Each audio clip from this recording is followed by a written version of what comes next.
Good morning, students. Sir, good afternoon.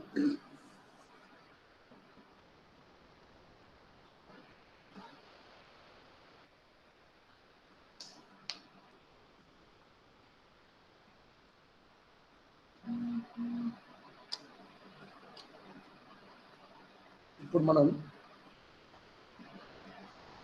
Cluster paper 3 సమకాలీన ఆంధ్రప్రదేశ్ చరిత్ర దాని మీద రివైజ్ చేసుకుందాము. యూనిట్ 2 క్రితం క్లాస్ వరకు మనము దీంట్లో యూనిట్ 1 గురించి రివైజ్ చేసుకున్నాము.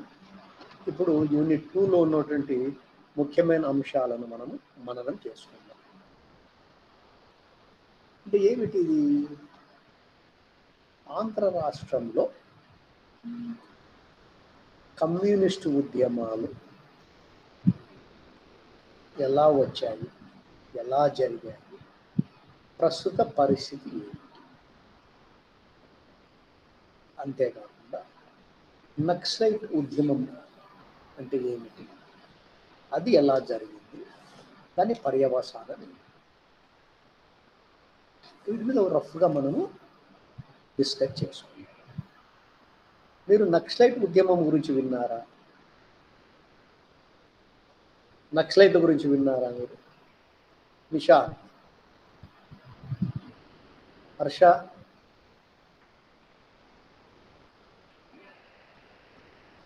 నక్సలైట్ ఉద్యమం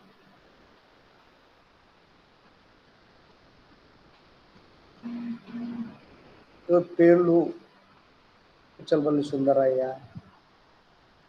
వాళ్ళ గురించి ఎప్పుడు వినలేదు. కమ్యూనిస్టులు కొండపల్లి సీతారామయ్య నక్సల్ ఉద్యమానికి ముఖ్యుడు. సరే, ఇది రివిజనే, కొత్త పాఠం కాదు ఇది.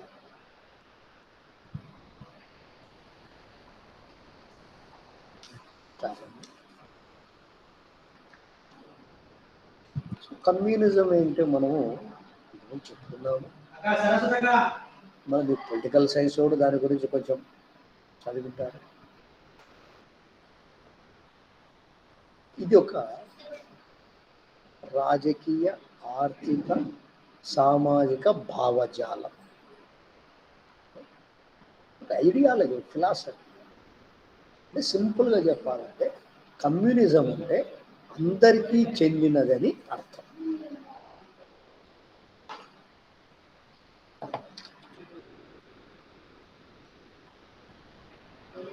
కమ్యూనిజం యొక్క ఆశయం ఆర్థిక, సాంఘిక, వర్గ తారతమ్యాలు లేని ఒక నూతన సమాజ స్థాపన. కార్ల్ మార్క్స్ మహానుభావుడు భావించినటువంటి సమాజం ఏమిటంటే ఆర్థిక తేడాలు ఉండకూడదు, సాంఘిక తేడాలు ఉండకూడదు, వర్గ తేడాలు ఉండకూడదు, అందరం ఒకటే. శక్తియుక్తుల తేడా ఉన్నా కూడా జీవన విధానం అందరూ ఒకటే విధంగా ఉండాలి.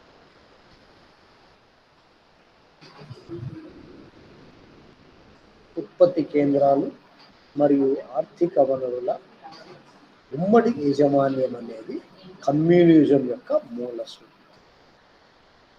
అంటే అంత పబ్లిక్ సెక్టర్ అంటే జీవన విధానం. మానవాళి చరిత్రలోనే మనుషులు బతికే విధానం అంటే జీవన విధానాన్ని సమూలంగా మార్చాలని ప్రతిపాదించిన మొట్టమొదటి సిద్ధాంతం అని చెప్పాలి.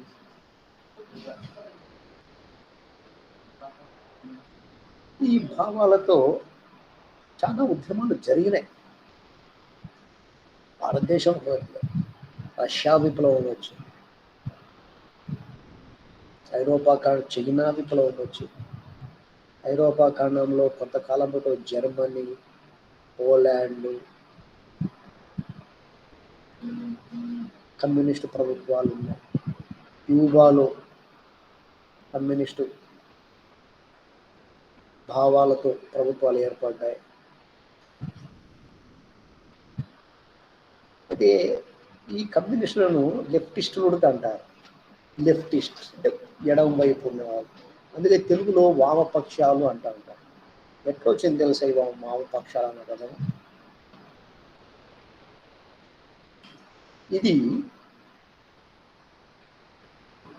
ఫ్రాన్సులో కమ్యూనిస్టు పార్టీ తరఫున కొంతమంది శాసనసభ్యులు ఎన్నికైనారు. అలా ఎన్నికైనటువంటి ఆ కమ్యూనిస్టు భావాలు గల ప్రతినిధులు శాసనసభలో స్పీకర్ కూర్చుంటాడే ఎడమ వైపున కూర్చుండేవాళ్ళు. అందువల్ల వారిని ఇంగ్లీష్లో లెఫ్టిస్టులు అంటారు. లెఫ్ట్ అదే పదం స్థిరపడిపోయింది. కమ్యూనిస్టులు అన్నా లెఫ్టిస్టులు అనే ఉడక రెండు ఉడక కామన్ అయిపోయినాయి. మన తెలుగులో వామపక్షాలు అంటారు. మీరు పేపర్లో చూసినా మామూలు పుస్తకాల్లో చూసినా లెఫ్టిస్టులు అనే బదులు వామపక్షాలు అంటారు. మీరు ఓకే, ఇంకా మనం అంతకంటే లోతుగా పోవద్దు. ఆంధ్రప్రదేశ్లో ఎట్లా ఉండింది?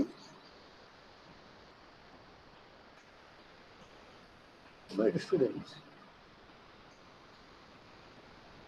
భారతదేశంలోనే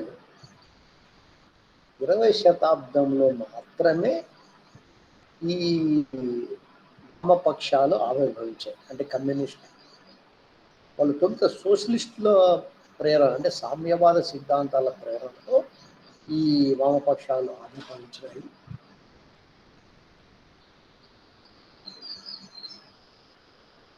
స్వాతంత్రోద్యమ చరిత్రలో వామపక్షాల పాత్ర కూడా ఉంది. అయితే కొంత వివాదాస్పదం. అంటే ఫ్రీడమ్ మూవ్మెంట్లో కొంతకాలం పాటు తీవ్రమైనటువంటి భావజాలంతో ప్రభుత్వానికి వ్యతిరేకంగా పోరాడిన చరిత్ర వాళ్ళకు ఉంది. తర్వాత రెండో ప్రపంచ యుద్ధ కాలంలో వాళ్ళు కాంగ్రెస్ పార్టీకి వ్యతిరేకంగా బ్రిటిష్ వారికి అనుకూలంగా కొంతకాలం పాటు వ్యవహరించిన వాస్తవమే.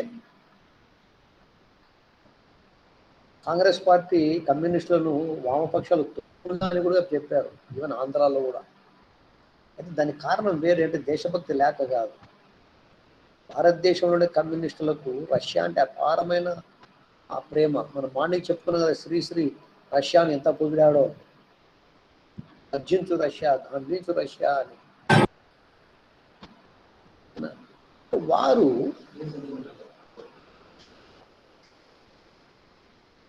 ఆ రష్యా పట్ల ప్రేమతో, రష్యా ఎప్పుడైతే రెండో ప్రపంచ యుద్ధంలో ఇంగ్లాండ్తో జతగట్టిందో, భారతదేశంలోని కమ్యూనిస్టులుగా బ్రిటిష్ ప్రభుత్వం ముద్దయింది. అంతవరకు బ్రిటిష్ వారిని వ్యతిరేకిస్తున్నటువంటి వామపక్షాలు కమ్యూనిస్టులు బ్రిటిష్ మద్దతు పలికాయి.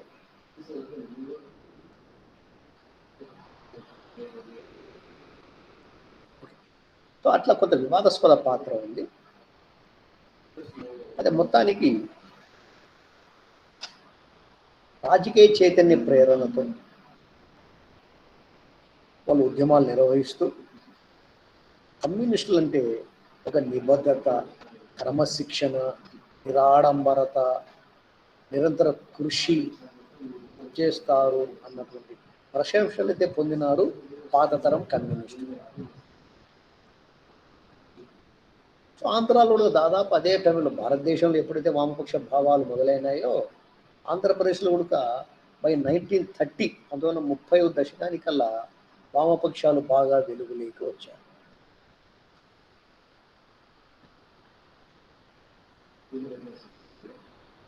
గౌతు లచ్చన్న, పులుపుల శివయ్య వంటి వారు రైతు కూలి రాజ్యం రావాలని భావించేవారు. ఆ సమయంలోనే ఆ వామపక్ష భావాల ప్రచారం కోసమే కమ్యూనిస్టు సాహిత్యము ఆంధ్రదేశంలో తెలుగు భాషలో బ్రహ్మాండంగా ప్రవహించింది. ఈ సాహిత్యం మార్నింగ్ చెప్తా అంటే శ్రీశ్రీని కాకుండా ఇంకా చాలా మంది ఆ టైంలో రాశారు. అంటే చదివితే యువత చాంపు ఉరకలు వేసి కమ్యూనిస్టు జెండా పట్టడానికి సిద్ధమయ్యేవారు. అంతగా రచన ప్రభావము మన తెలుగు వారిపై, మన ఆంధ్రులపై ఉండేది. యువతపై చెరగని ముద్ర వేసిందండి. మార్క్స్ సిద్ధాంతాల గురించి నిత్యము ఆంధ్రదేశంలో ఎక్కడో చోట చర్చలు చేసేవారు. Karl Marx, Engels, Maxim Gorky, Tolstoy, Edgar Snow, ఇటువంటి వారి గురించి యువకులు ఆ రచయితలు రాసిన రచనలోని అంశాల మీద విశ్లేషణలు చేసుకునేవారు. ఎన్నో మార్క్సిస్టు పుస్తకాలు ఇతర భాషలు అంటే ఇంగ్లీషు, ఫ్రెంచ్, జర్మన్ భాషలు, రష్యన్ భాషలో పుస్తకాలు తెలుగులోకి తర్జుమా అయ్యేవి.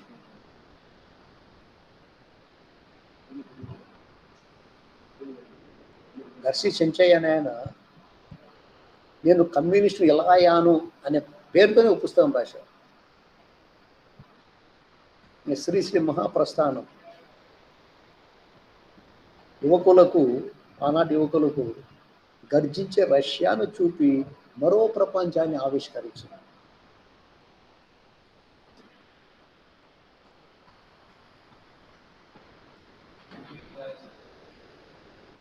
తర్వాత కొన్ని పత్రికలు ఉడక, ఉదయిని,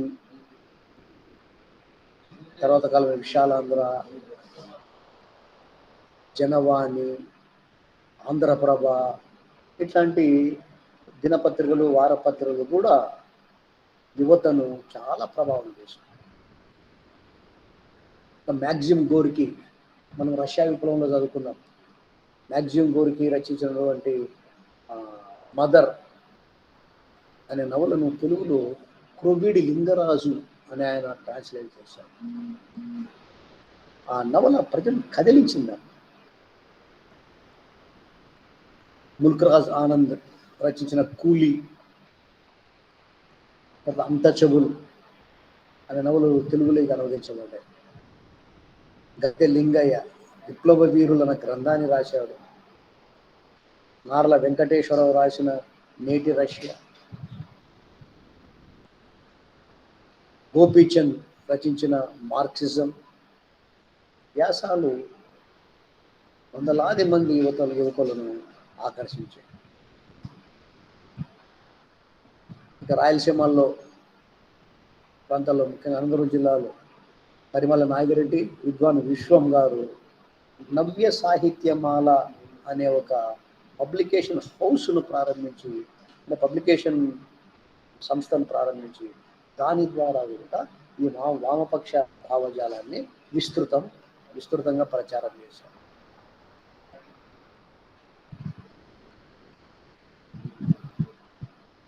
సో ఇటువంటి భావాలతో ప్రేరేపితులైనటువంటి ఆనాటి యువత, అంటే నేను మాట్లాడేది 1930-40 దశకం గురించి. అయితే అప్పుడు వాళ్ళు సొంతంగా పార్టీలు ఏం పెట్టుకోలేదన్నమాట. కాంగ్రెస్ పార్టీలోనే వాళ్ళు పనిచేసేవాళ్ళు. అంటే కమ్యూనిస్ట్ అంటే బ్రిటిష్ ప్రభుత్వము ఉలిక్కి పడేది, అసలు కమ్యూనిస్ట్ పార్టీ అరెస్ట్ చేసేది, కమ్యూనిస్ట్ పార్టీ మీద పెట్టకుండా నిషేధం కూడా ప్రకటించేది.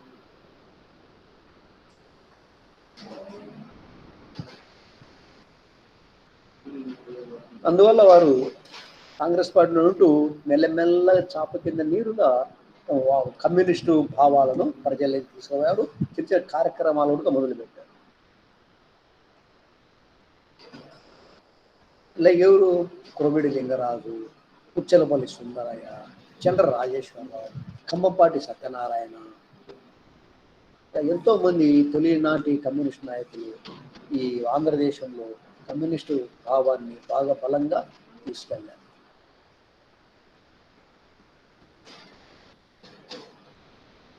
వాళ్ళు రాజకీయ పాఠశాలలు నిర్వహించి, అంటే బిల్డింగ్లు అట్లా ఉన్నామమ్మా, ఏదైనా సెలవుల్లో పిల్లలు ఖాళీగా ఉంటారు కదా, స్కూళ్ళు కాలేజీలు ఉండవు కదా, అటువంటి సమయంలో ఆ ప్రాంతాలకు వెళ్ళి రేపు రండి, రేపు మంచి విషయాలు చెప్పుకున్నాము అని చెప్పేసి హాజరైన తర్వాత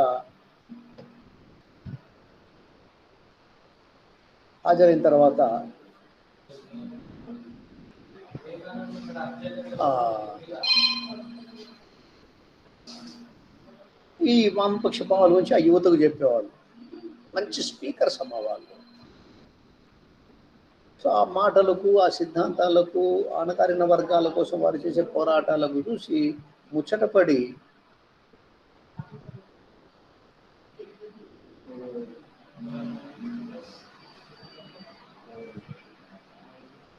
ఒక్క నిమిషం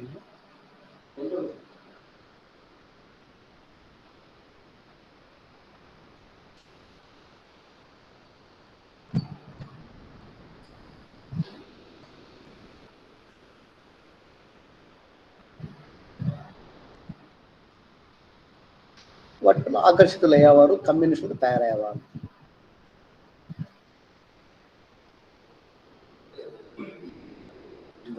దీంట్లో అంటే కమ్యూనిస్టు పార్టీ ఏర్పడడానికి ముందుగానే 1934లో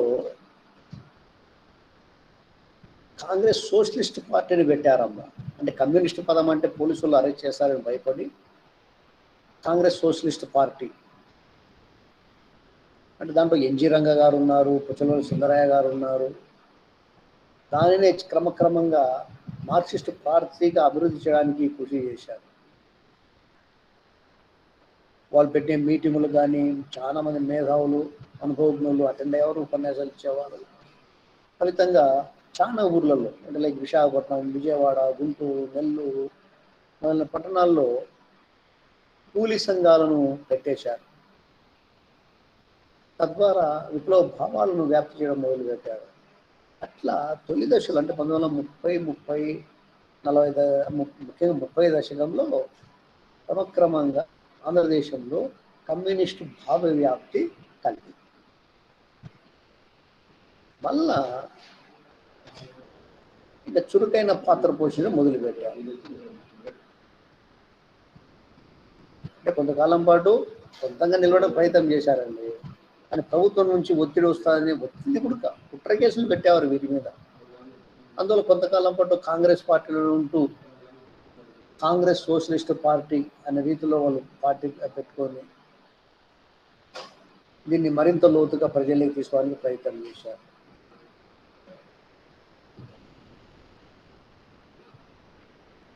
రెండో ప్రపంచ యుద్ధం మొదట్లో ఆంగ్లేయులు స్వాతంత్రులు చాలా చురుగ్గా పాల్గొన్నారు. ఎందుకంటే సామ్రాజ్యవాదులని ప్రజల్ని ఇబ్బంది పెడతారు, పీల్చిపిచ్చేసారనే భావన కమ్యూనిస్టులు కూడా. అయితే చిన్న పొరపాటు జరిగింది. ఏమిటంటే ఎప్పుడైతే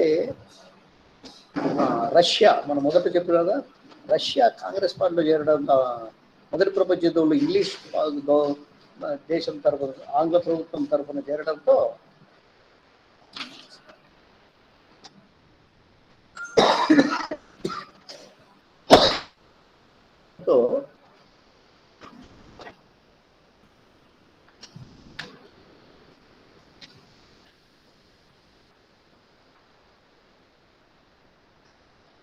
ఈ బ్రిటిష్ ప్రభుత్వం పట్ల వీరుడుగా సానుకూలత వ్యక్తం చేశారు. అది ఇబ్బంది. ఏంటి కాంగ్రెస్ పార్టీ క్విట్ ఇండియా ఉద్యమం అంటా ఉంది బ్రిటిష్ వాళ్ళ దగ్గర నుంచి. మరొక కమ్యూనిస్టులేమో ఆంగ్లేయులకు మద్దతు ఇచ్చి పేరు ఉంది. దీనివల్ల వీళ్ళ ప్రతిష్ట బాగా దెబ్బతింది. అంటే ప్రజల్లో దేశభక్తి ఉంది, వారికి భూమి వద్దు, తిండి వద్దు, ముందు స్వతంత్రం కావాలంటే భావన ప్రజల్లో బాగా ఉంది.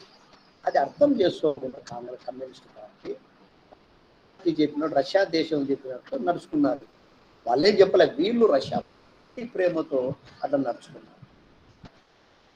సో జైళ్ళలో ఉంటే కమ్యూనిస్ట్ పార్టీ నాయకులు బ్రిటిష్ ప్రభుత్వంతో చట్టా పట్టాలు వేసుకొని తిరుగుతున్నారు.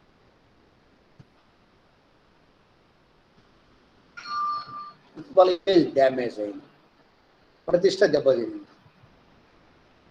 దాంతో వాళ్ళు ఏం చేశారు, ప్రజలు అంటే కార్మికుల్లో ఇమేజ్ పెంచుకోవడానికి సమ్మెలు చేయడం మొదలుపెట్టారు. కాంగ్రెస్ పార్టీ మీద దాడులు చేయడం మొదలుపెట్టారు. గుర్తింపు వస్తుంది. చిట్టి వలస, కాళహస్తి ఇంకా అనేక ప్రాంతాల్లో చాలా తీవ్ర స్థాయిలో సమ్మెలు జరిపారు. దాంతో మద్రాసు ప్రభుత్వం గవర్నమెంట్ చూస్తూ ఊరుకోలేదండి.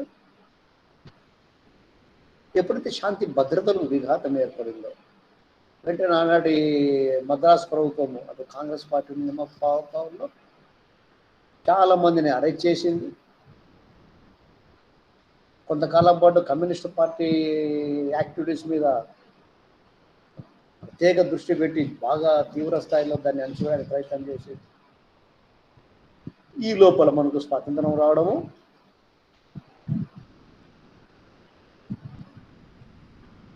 ఈ కాంగ్రెస్ పార్టీ కమ్యూనిస్ట్ పార్టీ నిషేధాలన్నీ కూడా పక్కకు పోవడము, వారికి ఆనాటి నెహ్రూ ప్రభుత్వము మొత్తం భారతదేశ వ్యాప్తంగా వారి క్షమాభిక్ష పెట్టింది. ఇప్పుడు చూద్దాం స్వాతంత్రం తర్వాత ఏమి జరిగింది. 1940లో స్వాతంత్రం వచ్చేసింది. తొలి దశలో అంటే 1947 నుంచి 64 1964 వరకు ఒక దశ. 64లో కమ్యూనిస్ట్ పార్టీ చీలిపోయింది. ఆ దశలో ఏం జరిగింది? స్వతంత్రం వస్తానే కమ్యూనిస్టు పార్టీలోనే కొంత డిస్కషన్ జరిగిందండి. ఏం డిస్కషన్ అది? మనం ఎన్నికల్లో పాల్గొనకూడదు, తుపాకీ పట్టాలి, సాయుధ పోరాటం ద్వారా మాత్రమే మనం పవర్ తెచ్చుకోవాలి, అంటే అధికారం తెచ్చుకోవాలి. ఆ భావంతో, ఆ ధ్యేయంతో హింసాత్మక చర్యలు పాల్గొంటారు. గ్రామాలపై దాడి చేయడం, భూస్వాముల ఆస్తి పాస్తులను హస్తగతం చేసుకోవడం, దోచుకోవడము, ఎదురించిన వారిని చంపడము మొదలైన చర్యలు చేశారు. దాంతో ఆల్రెడీ మనం ఒకసారి 19 పూర్వమే నిషేధించింది. మళ్ళీ ఇవన్నీ చర్యల వల్ల ఆనాటి ఉమ్మడి మద్రాసు ప్రభుత్వం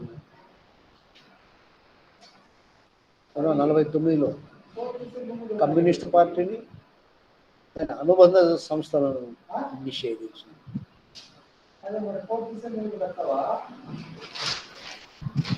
తీవ్ర స్థాయిలో వారి మీద ఒత్తిడి పెంచింది ఆనాటి పార్టీ పోలీసుల ద్వారా. దాంతో కమ్యూనిస్టులు అజ్ఞాతవాసానికి వెళ్ళిపోయినారు. ఇంకా కొన్ని చోట్ల కాల్పుల్లో మరణించడం జరిగింది. కొన్ని చోట్ల ఆకలి కోసం, పరపతి కోసము స్థానిక ప్రజలపై దాడులు చేయడం మొదలుపెట్టారు.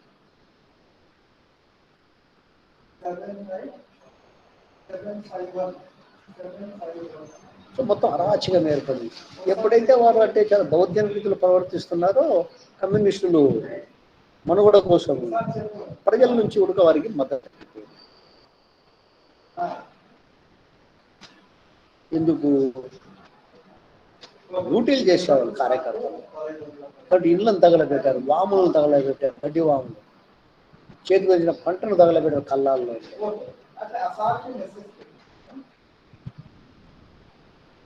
చాలా జరిగింది. అయితే ఇట్లా చేయడం వల్ల ప్రజల్లో తమ మద్దతు కోల్పోయి భావించారు. త్వరగానే మేల్కొన్నారు. 1957 అక్టోబర్లో ఈ స్పష్టి చెప్పి రాజ్యాంగ మద్దతు ప్రకారము నా రాజ్యాంగ పద్ధతిలో రాజ్యాంగబద్ధంగా మేము నడుచుకుంటామని మాటిచ్చారు కమ్యూనిస్ట్. కొంతకాలము ఇటువంటి ఘర్షణ వాతావరణానికి ఫుల్ స్టాప్ పెట్టాలనేటువంటి ఆలోచన. అదే టైంలో 1952లో జనరల్ ఎలక్షన్ జరిగింది.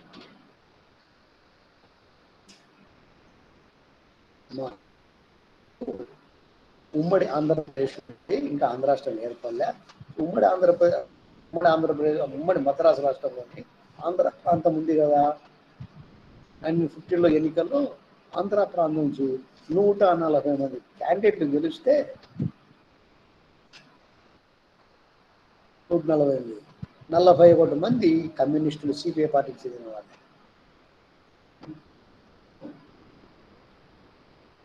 పుచ్చలపల్లి సుందరయ్య, ఇందిరాని బయటకు వచ్చినారు. యువ కాంగ్రెస్ అని పెట్టుకొని.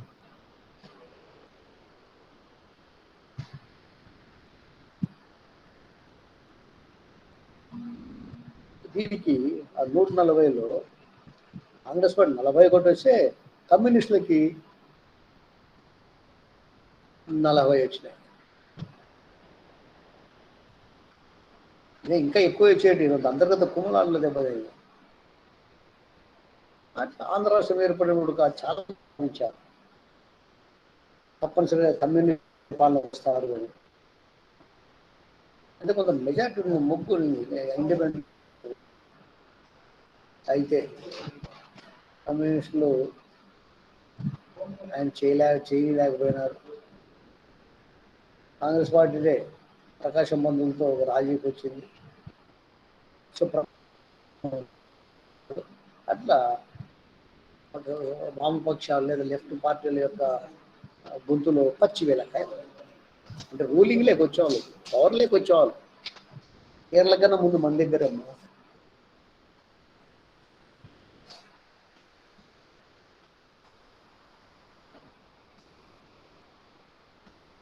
అంటే అంత పరపతి ఉండింది కమ్యూనిస్టులకి కొన్ని రోజుల్లో.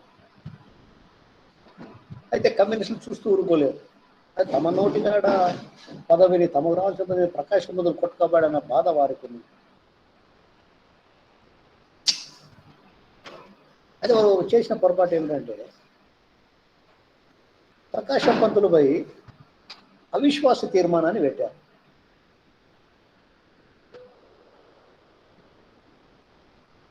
పెట్టి ఆయన దించేశారు పవర్ నుంచి.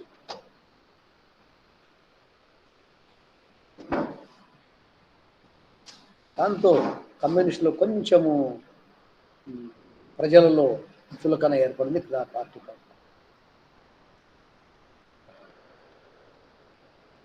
మళ్ళీ ఈ లోపల కాంగ్రెస్ రాజకీయాల వల్ల తిరిగి 1955లో ఎన్నికలు జరిగినాయి. గొడవలు మెజార్టీతో గెలిచారు.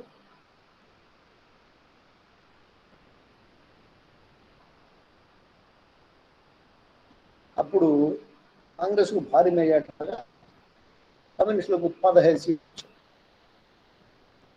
అక్కడి నుంచి అంటే 1955 నుంచి హోదాలో వచ్చాం. సరిగ్గా ఆ సమయం అంటే ఇట్లా ఒడిదుడుకులు ఎదుర్కొనే సమయంలోనే కమ్యూనిస్ట్ పార్టీ రెండుగా చీలిపోయింది. 1964లో కమ్యూనిస్ట్ పార్టీ రెండుగా చీలిపోయింది.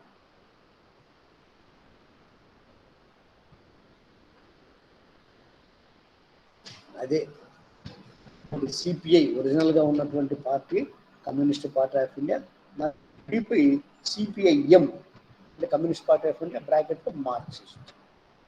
అట్లా 64లో రెండుగా చీలిపోయింది. ఇప్పటి వరకు వాళ్ళు ఇంకా దాని గురించి ఆలోచించారు. విడిగానే ఉన్నారు. ఇంకా ఎక్కువ గుంపులు అయినాయండి, ఇంకా ఎక్కువ గ్రూపులు అయిపోయినాయి.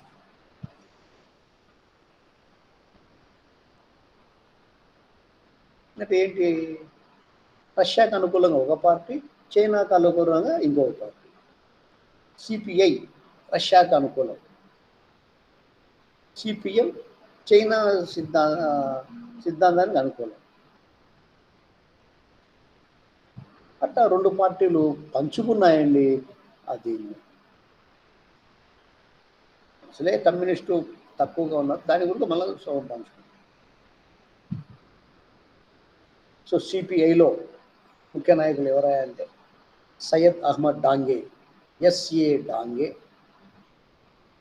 చండ్ర రాజేశ్వరరావు, రావి నారాయణ రెడ్డి మొదలగువారు. ఇక సిపిఎం అంటే సిపిఐ ఎం అంటారు, సిపిఎం అని అంటారు. ఎం అంటే మార్క్సిస్ట్. వీరు చైనాకు అనుకూలం.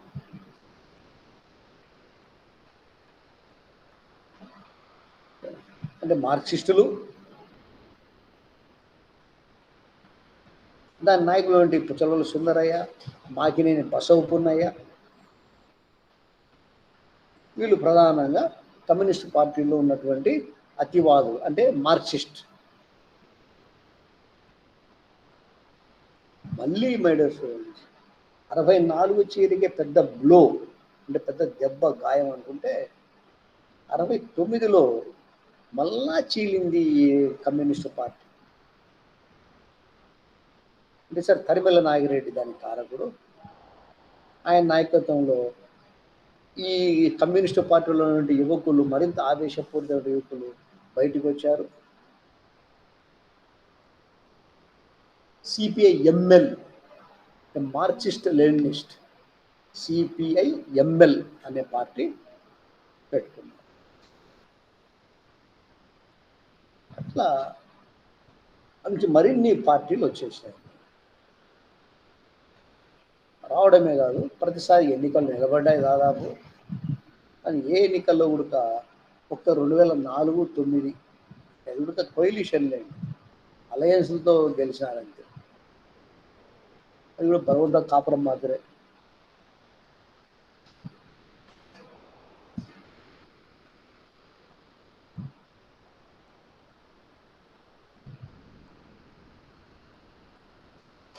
మళ్ళా ఇంకా పూర్తిగా దిగజారిపోయింది.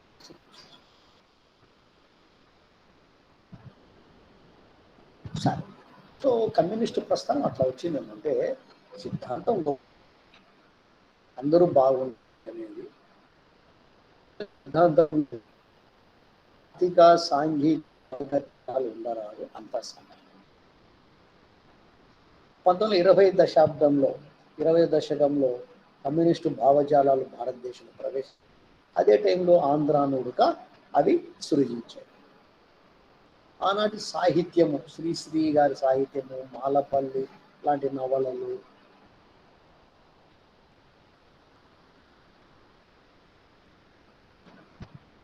కొన్ని ట్రాన్స్లేషన్స్, ఇవన్నీ కలిసి ప్రజల్లో ఉత్సాహాన్ని నింపాయి. దాంతో 1934లో అధికారికంగా కమ్యూనిస్ట్ అని పెట్టేది కాంగ్రెస్ సోషలిస్ట్ పార్టీ అని పెట్టుకున్నారు. ఇక అక్కడి నుంచి బాగా బలోపేతమైతే వచ్చారు. క్విట్ ఇండియా ఉద్యమ కాలంలో కల్లా బాగా పేరు పొందినారు. రైతు దండయాత్రలు చేశారు.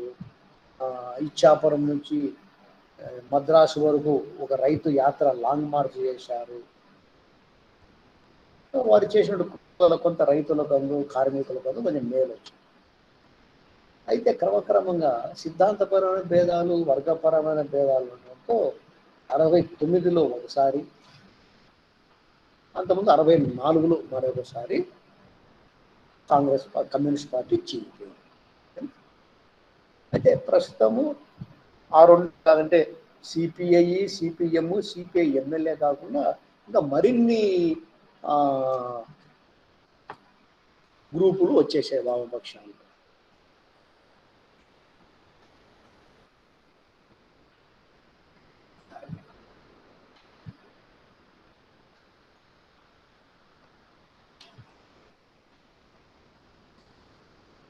ఇది తెలంగాణ సాయుధ పోరాటంలో ఒక మాట చెప్పుకోవాలి. మన తెలంగాణ సిలబస్ కాకపోయినప్పటికీ కమ్యూనిస్టులు అంటే ఈ ఆంధ్రాలోని కమ్యూనిస్టులు, హైదరాబాద్ రాష్ట్రంలోని కమ్యూనిస్టులు ఒకరికొకరు సహాయం అందించుకుంటూ భారతదేశ చరిత్రలో గొప్పదైనటువంటి తెలంగాణ సాయుధ పోరాటానికి కారకులయ్యారు. తెలంగాణ ప్రజలు చాలా అన్యాయానికి గురవుతుంటే అక్కడ దొరల చేతుల్లో ఆ ప్రజలను వివిధ సమస్యలపై సమీకరించడానికి అఖిల భారత రైతు సంఘం, అఖిల భారత విద్యా సమాఖ్య, వ్యవసాయ కూలీల సంఘం అటువంటి సంఘాల ద్వారా కమ్యూనిస్టు పార్టీ, అంటే వామపక్ష భావాలు కల పార్టీ అక్కడ వీరు చైతన్యపరిచింది ఈ సంఘాల ద్వారా. జమీందారులు వ్యతిరేకంగా బ్రహ్మాండమైన ఉద్యమాలు నడిపింది. ప్రజలు కమ్యూనిస్ట్ పార్టీకి జేజేలు పలికారు. నిజాం నుంచి తరిమి కొట్టడంలో ఈ కమ్యూనిస్ట్ పార్టీ చాలా కృషి చేసింది.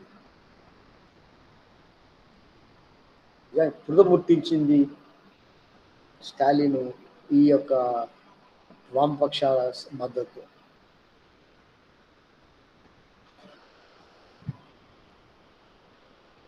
దాదాపు తెలంగాణలో ఆనాడు చాలామంది దొరలు ఉండేవాళ్ళమ్మ.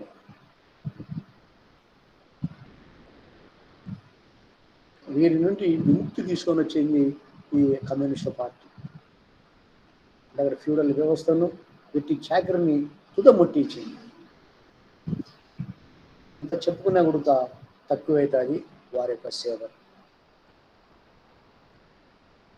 ఆ తెలంగాణ తర్వాతనే చీలిపోయింది. వాళ్ళు కలిసి ఉన్నప్పుడు బాగా ఉండింది, కానీ సైద్ధాంతిక విభేదాల వల్ల 1964లో ఒకసారి, 69లో ఇంకోసారి మేజర్ చీలిక.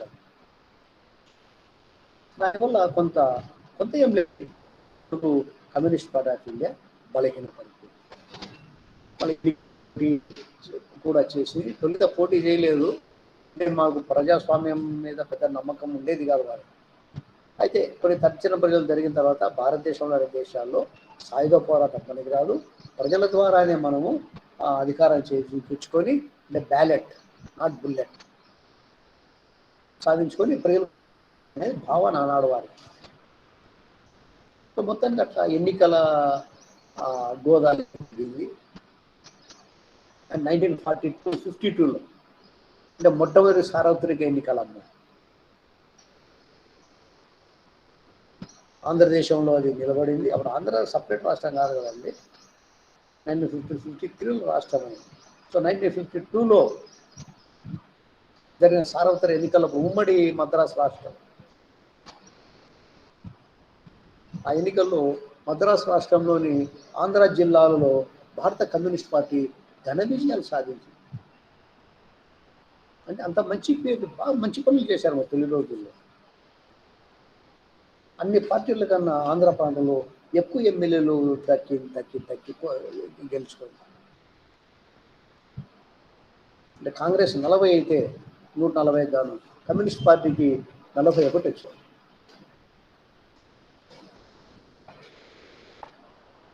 తమిళ ప్రాంతాల్లో కాంగ్రెస్ పార్టీ గెలిచింది కాబట్టి ఆటోమేటిక్గా పవర్ వీళ్ళకు రాలేదు.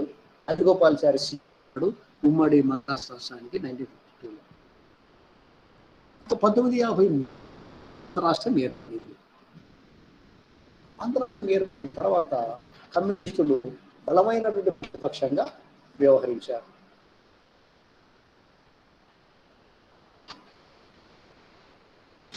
మళ్ళా 1955 ఎన్నికలు 50లో బాగా గెలిచినారు. 50లో దెబ్బపడింది. ఎందుకు ఇంతవరకు చెప్పుకుంటే మేము ప్రకాశం పంతులను అవిశ్వాస తీర్మానం పెట్టి దించేసింది కమ్యూనిస్ట్ పార్టీని 1955లో. అది ప్రజల్లో కొంచెము చినుకుంది. అంటే అందరి కేసులనే ఊహించినారా, వీళ్ళు దించేసారా పదవిలో వచ్చాయి. పైగా చాలా బలం ఉందని ఊహించారు, కానీ అంత బలం లేకుండా పోయింది. సో దాంతో ఒంటరిగానే పోటీ చేశారు 19. కానీ కమ్యూనిస్ట్ పార్టీకి పెద్దగా బాగా ఓడిపోయిందమ్మా. ఓట్లు అయితే వచ్చినాయి కదా, 30% ఓట్లు వచ్చినాయి, దానికి సీట్లు రాలే. ఆ తర్వాత మళ్ళీ 1962లో వచ్చాయి. అట్లా క్రమక్రమంగా ఎన్నికల్లో పాల్గొనడం మొదలుపెట్టారు. ఎన్నికల్లో పాల్గొనడం కాకుండా స్థానిక పార్టీలతో కూడా టైఅప్ అవుతూ వచ్చారు. తద్వారా ప్రజల్లో వామపక్ష భావాల పట్ల ఆకర్షితమైన సరైన నాయకుడు లేక, సరే శ్రద్ధ చూపకపోవడం వల్ల మొత్తానికి కమ్యూనిస్ట్ పార్టీ ఆఫ్ ఇండియా బాగా దెబ్బతింది. అంటే రెండు అల్లేది సిపిఐ కూడా, CPI and CPM, communist party of India, దాని నుంచి చీలిపోయినటువంటి communist party of India Marxist. ఈ రెండు దానిలో చీలిపోయినటువంటి సిపిఐ ఎంఎల్. సిపిఎంఎల్ అయితే కొంతకాలం పాటు అజ్ఞాతం కూడా ఉన్నారు. వారి యొక్క ఆచూకీ తెలియని పరిస్థితుల్లో ప్రస్తుతం ఉన్నారంటే ఇమాజిన్. పెద్దగా ప్రజాస్వామ్య సమస్యలపై కొట్లాడడం లేదు. ఏమవుతుంది?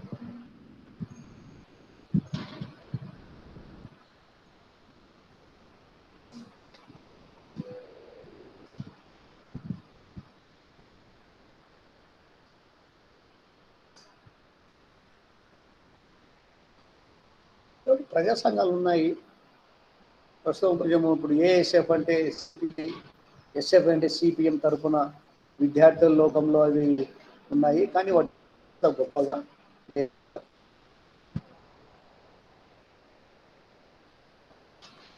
ఇంకా మేడ నక్సలైట్ ఉద్యమం అనే గురించి ఇది ఆ పేరు ఎట్లొచ్చింది?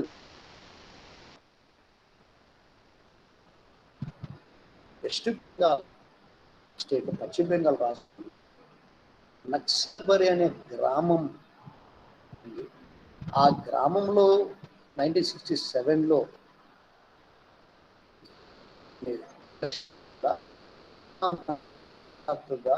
ఈ నక్సల్బరి అనే గ్రామము అంతర్జాతీయ గుర్తింపు. అక్కడ జరిగినటువంటి ఆ సిద్ధాంతాల పట్ల అభిమానం ఉన్నటువంటి వ్యక్తులను నక్సలైట్లు అనడం మొదలైంది. ఏం జరిగింది అక్కడ అంటే, ఆ నక్సల్బరి అనే ఊర్లో మీరు కూడా మీ ఊరి పేరుతో కొన్నిసార్లు పిలుస్తారు. ధర్మవరం అంటే ధర్మవరం అంటారు, అదే నిలబడిపోతుంది ఆ పేరు వేరే ఊరి అయితే. సో ఇది కూడా నక్సల్బరిలో ఉన్నటువంటి ఆ సిద్ధాంతం పట్ల ఆ ఊరి పేరుతోనే నక్సలైట్ ముద్రపడి.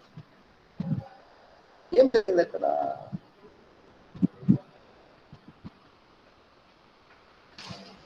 అక్కడ ఉన్నటువంటి రైతులు సాయుధ తిరుగుబాటు చేశారు. సాయుధాలంటే ఆయుధాలతో, టౌన్లోని జిందాబాదులు కాదు, మురగాలు తుపాయికి బట్టి భూస్వాములపై తిరుగుబాటు చేశారు. ఒక్కసారిగా ప్రపంచం ఉలిక్కిపడి ఉద్యమాలు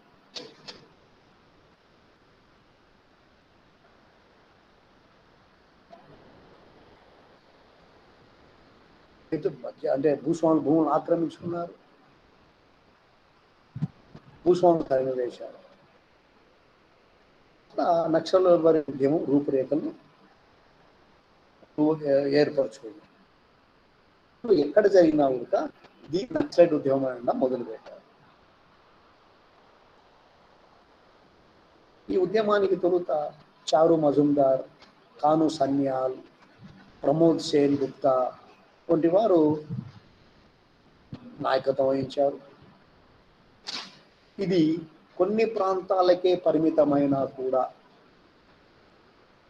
దీని సిద్ధాంతం, దీని భావాలు భారతదేశ రాజకీయ వ్యవస్థను ప్రభావితం చేశాయి.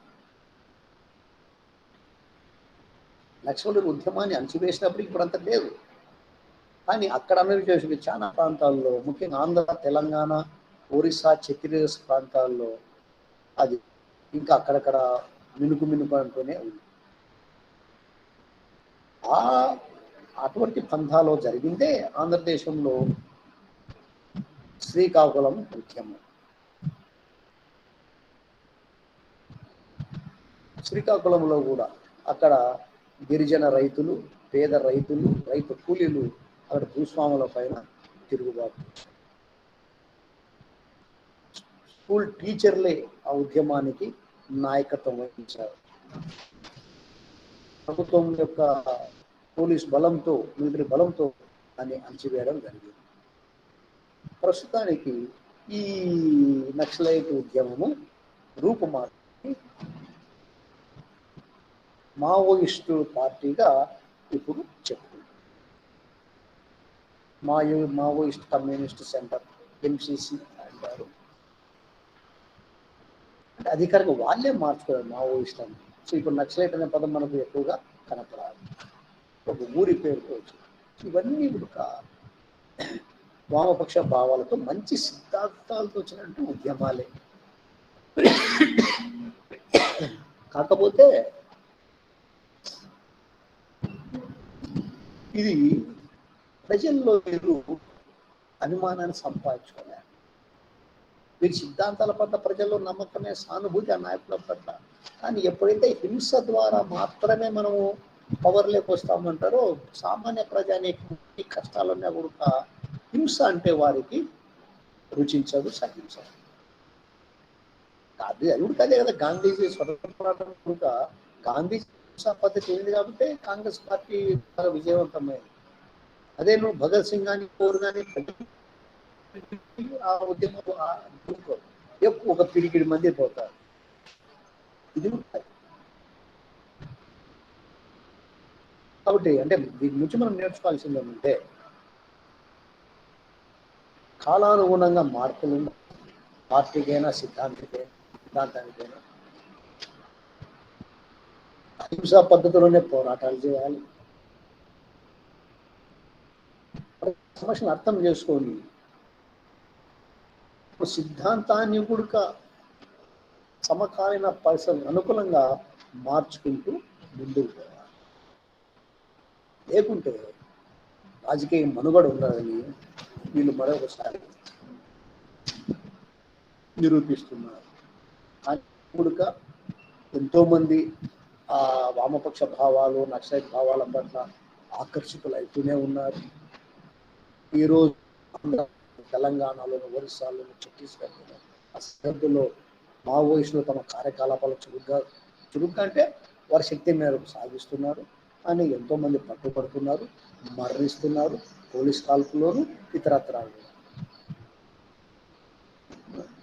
ఇది మనకు సారాంశము. రెండవ యూనిట్ మీరు పరీక్షలు వచ్చిన వరకు మరణిస్తున్నాను. ఇదంతా కూడా కామన్ సెన్స్, జనరల్ నాలెడ్జ్. మీరు గుర్తుపెట్టుకోవాల్సింది పార్టీల పేర్లు, వ్యక్తుల పేర్లు, ఆ సంవత్సరాలు. మిగతా ఎంత ఉడతా మీరు ఉన్నటువంటి పేపర్ నాలెడ్జ్తోనే రాసుకుంటారు. అప్పుడు పుచ్చలపల్లి సుందరయ్య, చండ్ర రాజేశ్వరరావు, సురవరం ప్రతాపరెడ్డి, ఇటువంటి వాళ్ళ గురించి కొంచెం మీరు ప్రత్యేకంగా చదివి పెట్టుకోండి. తరిమల నాగిరెడ్డి, కొండపల్లి సీతారామయ్య, ఇది కొంచెం శ్రీకాకుళం గిరిజన ఉద్యమాల గురించి కొంచెం ప్రత్యేక దృష్టి పెట్టండి. ఈ విధంగా మనం మీరు సులభంగా పరీక్ష. ఒక్కసారి నా పీపీటీ మీకు చూపిస్తాను. ఇది కన్సాలిడేషన్ అంతా ఒకసారి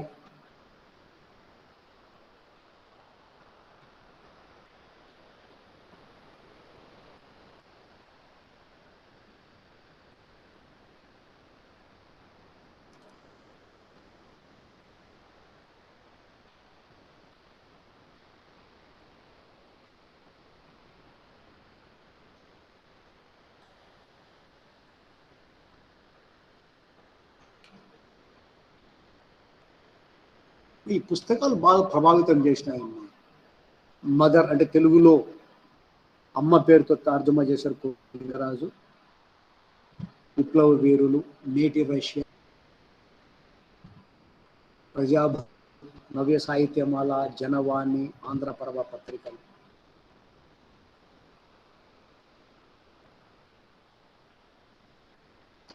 ప్రస్తుతం కమ్యూనిస్టు పార్టీలు చూడండి, సిపిఐ, సిపిఎం, సిపిఐ, ఎంఎల్, ఇవి మేజర్ డివిజన్స్.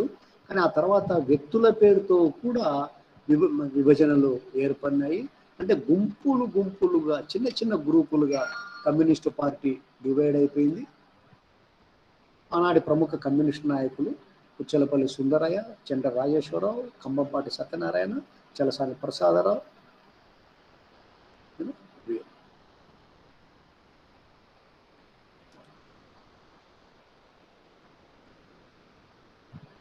Any questions? మీరు మళ్ళీ రేపు నేను ఒక క్విజ్ పెడతాను, మీరు అటెండ్ కానీ. అంటే వేరే paper +2 and 3 and be ready for preparatory as a pre-final exams.